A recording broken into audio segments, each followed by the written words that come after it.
აბა რას გვიტყვის პროკურატურა? დალუქეთ ბინა და წავედით.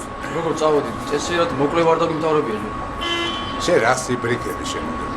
როგორ თუ ვიბრიკები? ხუთი კაცის მკვლობის ორი მთავარი მოწმეს ვკარგავთ და წესიერ მოკლებას აღარ ჩავატაროთ? ოპერატივნიკებს რომ დაგეჯეროთ კაცმა ქვეყნა და აღარც უბედური შემთხვევა იქნება. აღარც ავადმყოფობა და არჩეულებრივი სიკვდილი. ყველგან დანაშაული და ყლელობა გელანდებათ. ეს ამ დებილია, ან იმათან არის შეკრული. ერთი ამას შეხედეთ. რა არის ეს? მე მგონი ვაზელინია. მეზობლის გლაზოგზე იყო წასული. რა უცნაურია, ჩემი გლაზოგიც სულ რაღაცად იყო ამღლესი. შუქი გადიოდა, მაგრამ არაფერი ჩანდა. ძლივს გავწმე. კიდევ არაფერი დაგინახავს, თუ შენ ზედ მიგამოლებდი. გამოიწერეთ ემიგრანტ TV. მოიწონეთ ვიდეო და გაუზიარეთ სხვასაც.